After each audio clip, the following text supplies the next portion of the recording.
जैसे कि आप सभी जानते हैं, सच की हमेशा जीत होती है और हमारी एक छोटी सी प्रयास आप तक बड़ी खबर पहुंचाती है। तो स्वागत करते हैं आप सभी का STS न्यूज़ चैनल पर। आगे बढ़ने से पहले आप इस वीडियो को लाइक और चैनल को सब्सक्राइब जरूर कर ले और साथ में बेल आइकन भी प्रेस कर ले। चलिए बढ़ते हैं खबरों की। बता दें, कांग्रेस नेता राहुल गांधी ने बुधवार को कहा है कि नए संसद भवन का उद्घाटन राष्ट्रपति द्रौपदी मुर्मू द्वारा न करवाना देश के सर्वोच्च संवैधानिक पद का अपमान है। बता दें कि पीएम मोदी 28 मई को नए संसद भवन का उद्घाटन करने वाले हैं। इससे पहले रविवार को गांधी ने कहा, नए संसद भवन के उद्घाटन के लिए राष्ट्रपति को बुलाया था, न कि प्रधानमंत्री को। राहुल गांधी ने एक ट्वीट में कहा कि राष्ट्रपति का संसद का उद्घाटन ही नहीं करवाना, न ही उन्हें समारोह में आमंत्रित करना देश के सर्वोच्च संवैधानिक पद का अपमान है। दिल्ली के मुख्यमंत्री अरविंद केजरीवाल ने बुधवार को महाराष्ट्र के पूर्व सीएम उद्धव ठाकरे से दुबई में मुलाकात हुई। यह मुलाकात ठाकरे के आवास मातोश्री में हुई। उद्घाटन ठाकरे ने दिल्ली के नौकरशाह पर नियंत्रण रखने वाले केंद्र सरकार के विशेष अध्यादेश को रोकने में आम आदमी पार्टी की मदद करने का वादा किया है। उद्धव ने कहा है कि देश से जो प्रजातंत्र हटाना चाहते हैं, मुझे लगता है कि उन्हें विपक्ष और विरोधी बोलना चाहिए, उन्हें लोकतंत्र विरोधी बोलना चाहिए। हम सब यहाँ पर देश और प्रजातंत्र को बचाने के लिए एक साथ आए हुए हैं। बागेश्वर धाम के पंडित धीरेन्द्र कृष्ण शास्त्री के हिंदुत्व स्कूलों में गीता का पाठ पढ़ाने को लेकर दिए गए बयान पर एमपी की सियासत गरमाती नजर आ रही है। बीजेपी ने एक तरफ जहां स्कूलों में गीता का पाठ पढ़ाने की वकालत की, लेकिन हिंदू राष्ट्र के सवाल पर गोलमोल जवाब दिए। वहीं कांग्रेस का कहना है कि गीता के साथ साथ दूसरे धर्म भी ग्रंथ स्कूलों में पढ़ाया जाना चाहिए, जिससे वह मुद्दा गरमाता नजर आ रहा है। दरअसल बालाघाट की कथा में धीरेन्द्र शास्त्री ने कहा है कि हिंदू राष्ट्र का मतलब है जाति व्यवस्था खत्म करना। दिल्ली के मुख्यमंत्री अरविंद केजरीवाल ने बुधवार को दावा किया कि राष्ट्रीय राजधानी क्षेत्र में सेवाओं पर नियंत्रण से जुड़ा केंद्र का अध्यादेश इस बात का परिचय है कि लोग मोदी सरकार सुप्रीम कोर्ट पर विश्वास नहीं करती।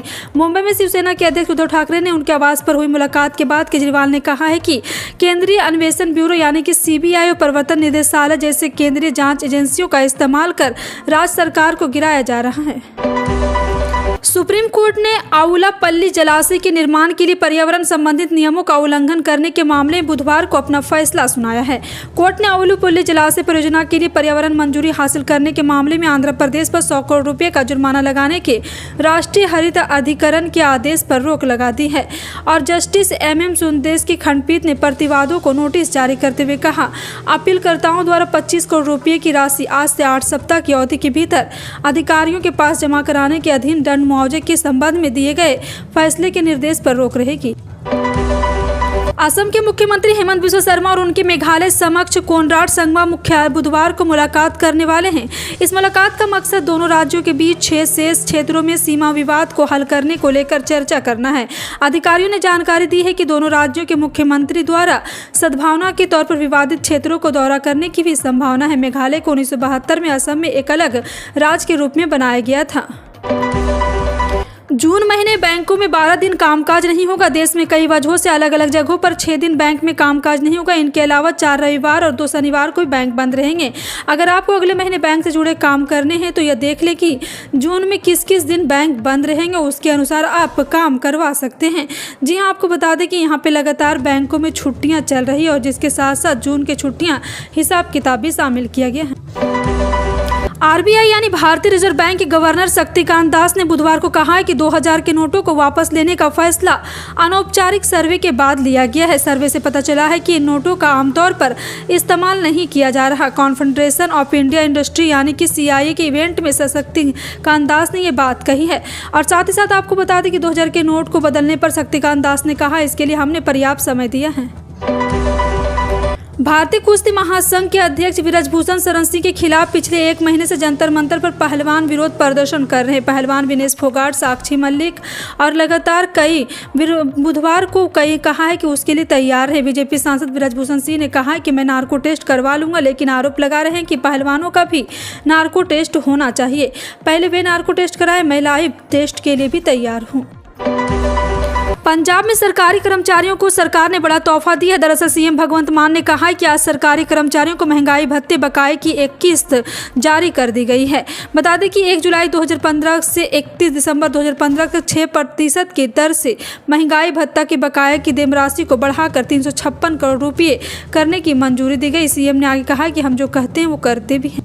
भले ही अप्रैल महीने में खुदरा महंगाई दर घटकर 18 महीने के निचले लेवल 4.70% पर घटकर आ चुकी हो, लेकिन भारतीय रिजर्व बैंक के गवर्नर शक्तिकांत दास ने महंगाई से आगाह करते हुए फिर बड़ी चेतावनी दी है। आरबीआई गवर्नर ने कहा है कि लगातार यह महंगाई का बढ़ता हुआ ये डाटा आंकड़ा बहुत ही खतरनाक साबित हो सकता है, जिससे आपके बजट में भी जंग और अभी समाप्त नहीं हुआ और सेंट्रल बैंक अपने इन फैक्टर पर नजर बनाए हुए हैं। सूर्य ग्रहण को विज्ञान में खगोलीय घटना माना गया है। साल का पहला सूर्य ग्रहण 20 अप्रैल 2023 को वैशाख अमावस्या पर लगा था। अब साल का दूसरा सूर्य ग्रहण 14 अक्टूबर 2023 शनिवार को अश्विनी अमावस्या पर लगेगा। इस दिन सर्वपितृ अमावस्या ये वलयाकार सूर्य ग्रहण होगा, हालांकि इसका भारत पर असर नहीं होगा। कर्नाटक में कांग्रेस सरकार के सत्ता में आने के बाद उप मुख्यमंत्री डीके शिवकुमार ने मंगलवार को वरिष्ठ पुलिस अधिकारियों के साथ एक उच्च स्तरीय बैठक की। इस दौरान उन्होंने कुछ ऐसा कहा है कि कर्नाटक में राजनीति और पकड़ने लगी है। बैठक में कहा गया कि पुलिस अधिकारी, उन्होंने कहा है कि क्या आप पुलिस विभाग का भगवानकरण करने की योजना बना रहे हैं। उन्होंने जोर देकर कहा है कि मौजूदा सरकार में इसकी अनुमति नहीं दी जाएगी। विश्व स्वास्थ्य संगठन ने एक बार फिर पूरी दुनिया को चौंकाने वाला खुलासा किया। WHO ने आशंका जताई है कि एक बार फिर कोरोना जैसी महामारी फैल सकती है। WHO के प्रमुख डॉक्टर टेड्रोस अधनोम ने चेतावनी दी है कि दुनिया को भविष्य के ऐसे वायरस के लिए तैयार रहना चाहिए जो कोविड-19 से भी घातक हो। पंजाब स्कूल शिक्षा बोर्ड ने छात्रों को बड़ी राहत देते हुए 12वीं कक्षा के नतीजे घोषित कर दिए हैं। अब छात्र PSEB.ac.in पर अपना रिजल्ट चेक कर सकते हैं। छात्रों को अपने परिणाम ऑनलाइन चेक करते समय रोल नंबर, पंजीकरण संख्या सहित अन्य विवरण के साथ अपना विवरण भी रखना होगा। बोर्ड के अनुसार 10वीं कॉन्वेंट सीनियर सेकेंडरी स्कूल की सुजान कौर ने परीक्षा में टॉप किया है। पीएम मोदी देवभूमि उत्तराखंड को राज्य की पहली वंदे भारत एक्सप्रेस ट्रेन की सौगात देने वाले हैं। इस उद्घाटन समारोह में उत्तराखंड के सीएम पुष्कर सिंह धामी भी मौजूद रहेंगे। बता दें कि प्रधानमंत्री गुरुवार को उत्तराखंड की पहली वंदे भारत एक्सप्रेस ट्रेन को वीडियो कॉन्फ्रेंसिंग के जरिए हरी झंडी दिखाएंगे। आपको बता दें कि मुरादाबाद रेल मंडल के वरिष्ठ मंडलीय कमर्शियल मैनेजर सुधीर सिंह ने बताया कि यह ट्रेन देहरादून और नई दिल्ली के बीच चलेगी। बुधवार को सोना 362 रुपये प्रति 10 ग्राम की तेजी के साथ 60,704 रुपये प्रति 10 ग्राम के भाव पर पहुंच गया, जबकि मंगलवार को कारोबार के आखिरी दिन सोना 60,342 रुपये के पर बंद हुआ है, जबकि चांदी ने भी 619 रुपये प्रति किलोग्राम की दर्ज बढ़त बना ली है। 71,337 रुपये प्रति किलोग्राम के रेट को छू लिया। हालांकि कारोबार के आखिरी दिन चांदी 70,718 रुपये प्रति किलोग्राम के भाव पर बंद हुई थी। पहलवान पिछले एक महीने से WFI अध्यक्ष बृजभूषण शरण सिंह के खिलाफ जंतर मंतर पर प्रदर्शन कर रहे हैं। इसी बीच अब पहलवानों ने यह ऐलान किया है कि अब वह 28 यानी कि एक संसद भवन के सामने महिला पंचायत का आयोजन करेंगे। बता दें कि इस दिन प्रधानमंत्री नरेंद्र मोदी नए संसद भवन का उद्घाटन करने वाले हैं। आपको बता दें कि न्याय की मांग के लिए धरना दे रहे पहलवानों ने बीते मंगलवार को जंतर मंतर से लेकर इंडिया गेट तक पदयात्रा निकाली थी। देश के किसानों को लाभ पहुंचाने के लिए भाजपा सरकार किसानों के लिए कई प्रकार की योजनाएं लेकर आई है, जिससे किसानों की आय को दुगना किया जाए और आर्थिक रूप से कमजोर किसान को लाभ मिल सके, जिससे जिले के किसानों को प्रधानमंत्री द्वारा चलाई जा रही है और उनके योजनाओं को लाभ मिल रहा है, जिससे किसान काफ़ी खुश नजर आ रहे हैं। आपको बता दें कि यहाँ पे इस योजना का लाभ ले चुके किसानों को बताया कि बहुत अच्छी योजना है। उनके बैंक खाते में हर महीने 2-2 हज़ार रुपये की 6,000 की राशि दी जाएगी और कृषि सामान खरीद रहे हैं उन्हें काफ़ी सहयोग मिल रहा। बाहुबली पूर्व सांसद आनंद मोहन सिंह बुधवार को बिहार के सीएम नीतीश कुमार से मिलने सीएम आवास पहुंचे। इस दौरान दोनों नेताओं के बीच करीब आधे घंटे तक बातचीत हुई। जेल में रिहा होने के बाद आनंद मोहन की नीतीश कुमार के साथ पहली मुलाकात थी। इससे पहले आनंद मोहन सिंह की बेटे की सगाई के मौके पर नीतीश कुमार से मुलाकात हुई थी। तब आनंद मोहन सिंह पैरोल पर बाहर थे, लेकिन अब वह अस्थायी रूप से बाहर हो चुके हैं और हालांकि उनकी रिहाई के खिलाफ मामला सुप्रीम कोर्ट में है। इसके साथ ही अनुसूचित जनजाति आयोग ने भी सरकार से पूछा है कि आनंद मोहन सिंह को रिहा करने के लिए कानून में बदलाव किस नियम के तहत किया गया है। कर्नाटक में कांग्रेस की सरकार बनने के बाद हिजाब पर लगे बैन के खत्म होने की सुगबुगाहट तेज हो गई। इन सुगबुगाहटों के सच साबित होने की उम्मीद भी बढ़ गई है। सूत्रों ने बताया कि कर्नाटक में नई कांग्रेस सरकार राज्य में हिजाब पर लगे बैन को हटाने वाली है। फिलहाल नई सरकार खुद को काबिज करने और कैबिनेट विस्तार पूरे करने का इंतजार कर रही कांग्रेस के नेताओं ने चुनाव प्रचार के दौरान पहले ही कहा तो बीजेपी के फैसलों पर पुनर्विचार करेंगे। रूस यूक्रेन युद्ध के बाद पहली बार भारत के प्रधानमंत्री नरेंद्र मोदी और यूक्रेन के राष्ट्रपति जेलेंस्की की मुलाकात हुई। पीएम मोदी जापानी पीएम के आमंत्रण पर G7 समिट में शामिल होने के लिए जापान के हिरोशिमा शहर गए। यहां पीएम ने जेलेंस्की के साथ द्विपक्षीय बैठक की। यूक्रेनी राष्ट्रपति जेलेंस्की इस समय दुनिया भर के बड़े और प्रमुख देशों से समर्थन मांग रहा है।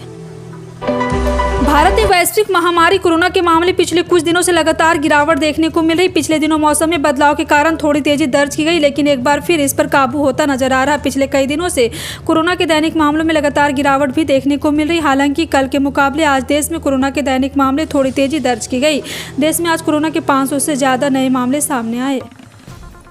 देश भर में पेट्रोल डीजल के नए रेट जारी कर दिए गए। राष्ट्रीय स्तर पर पेट्रोल डीजल की कीमत में कोई बदलाव नहीं हुआ। कच्चे तेल की अंतर्राष्ट्रीय कीमतों के अनुसार भारत में ईंधन की कीमत तय होती है। यूपी की राजधानी लखनऊ समेत अन्य प्रमुख शहर वाराणसी, प्रयागराज, बरेली, आगरा, गोरखपुर और कानपुर में तेल के दाम आज भी कोई बदलाव नहीं हुआ है। यहाँ पेट्रोल डीजल के दाम स्थिर है। जी हाँ, आपको बता दें कि लिमिटेड वेबसाइट के मुताबिक यूपी के शहरों में आज पेट्रोल डीजल के दाम में कोई बदलाव नहीं हुआ है। फिलहाल आपका इन सभी खबरों पर क्या कहना है, कॉमेंट सेक्शन में टाइप करके जरूर बताएं। इसी तरह की पल पल की अपडेट जानने के लिए जुड़ रहे हैं आप अपने NTS न्यूज़ चैनल से। मिलते हैं अगली बड़ी खबर में, तब तक के लिए जय हिंद।